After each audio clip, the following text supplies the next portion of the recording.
1920 में अचानक भारत की तमाम मस्जिदों में दो पुस्तकें वितरित की जाने लगी। एक पुस्तक का नाम था कृष्ण तेरी गीता जलानी पड़ेगी और दूसरी पुस्तक का नाम था 19वीं सदी का लंपट महर्षि। ये दोनों पुस्तकें अनाम थी। इसमें किसी लेखक या प्रकाशक का नाम तक नहीं था और इन दोनों पुस्तकों में भगवान श्री कृष्ण, हिंदू धर्म इत्यादि पर बेहद अश्लील, बेहद घिनौनी बातें लिखी गई थी। और इन पुस्तकों में तमाम देवी देवताओं के बाद इतने बेहद रेखा चित्र रेखाटे गए थे जिसे हिंदू अगर देख लेता तो उसका खून खौल के उठ जाता। और धीरे धीरे ये दोनों पुस्तकें भारत की हर एक मस्जिदों में वितरित की जाने लगी। यह बात जब गांधी तक पहुंची तो गांधी ने इसे अभिव्यक्ति की स्वतंत्रता बताकर गौण कर दिया और कहा कि भारत में सबको अपने अपने विचार रखने का, अपने अपनी बातों को रखने का पूर्ण अधिकार है। फिर एक दिन अचानक 1923 में लाहौर स्थित राजपाल प्रकाशक के मालिक महाशय राजपाल जी ने एक पुस्तक प्रकाशित की जिसका नाम था रंगीला रसूल।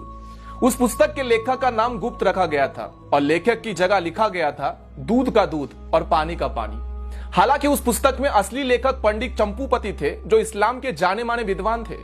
और सबसे अच्छी बात यह थी कि उस पुस्तक में कोई भी झूठ नहीं था बल्कि तमाम सबूतों के साथ बाकायदा आयत नंबर, हदीस नंबर इत्यादि देकर कई बातें लिखी गई थी। 1.5 वर्षों तक रंगीला रसूल बिकता रहा पूरे भारत में, कहीं कोई बवाल नहीं हुआ। लेकिन एक दिन अचानक 24 मई 1924 को गांधी ने अपने समाचार पत्र यंग इंडिया में एक लंबा चौड़ा लेख लिखकर रंगीला रसूल पुस्तक की खूब निंदा करी और अंत में 3 पंक्तियां ऐसी लिखी: मुसलमानों को स्वयं ऐसी पुस्तक लिखने वालों को सजा देनी चाहिए।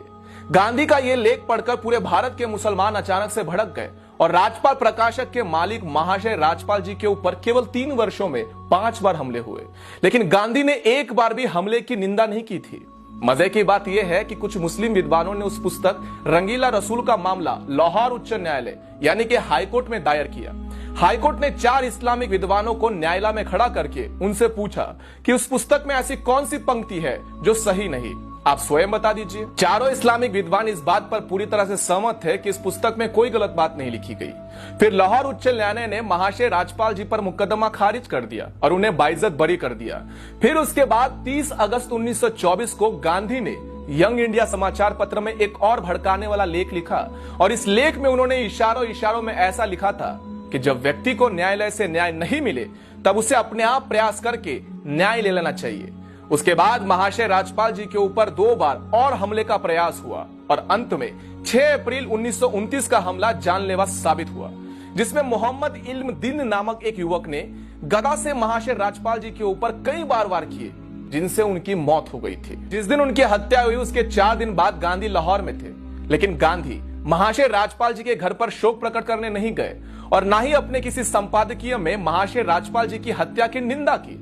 उसके बाद अंग्रेजों ने मुकदमा चलाकर मात्र 6 महीनों में महाशय राजपाल जी के हत्यारे इल्म दिल को फांसी सुना दी और वो भी इसलिए कि देश में हिंदू समाज जो था वो पूरी तरह से उबल रहा था और अंग्रेजों को लगा यदि उन्होंने जल्दी से फांसी नहीं दी तब अंग्रेजी शासन भी बर्खास्त हो जाएगा, खतरे में आ जाएगा।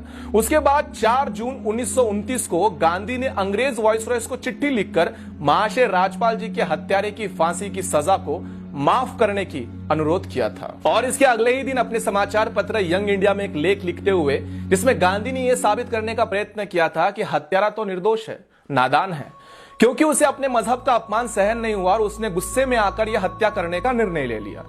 दूसरी तरफ तब तक के जाने माने बैरिस्टर मोहम्मद अली जिन्ना ने भी लाहौर हाईकोर्ट के अंदर बाकायदा एक बैरिस्टर की हैसियत से इस मुकदमे में पैरवी करते हुए कहा था कि अपराधी मात्र 19 वर्ष का लड़का है, लेकिन इसने जो अपराध किया है वो बहुत ही बड़ा जघन्य अपराध है। इसके अपराध को कम नहीं समझा जा सकता, लेकिन इसकी आयु को देखते हुए इसकी फांसी को सजा को उम्र कैद में बदल देना चाहिए या फिर इसे काले पानी में जेल में भेज देना चाहिए। लेकिन अंग्रेजों ने 31 अक्टूबर 1929 को महाशय राज्यपाल जी के हत्यारे मोहम्मद इल्म दीन को लाहौर जेल में फांसी पर चढ़ा दिया था।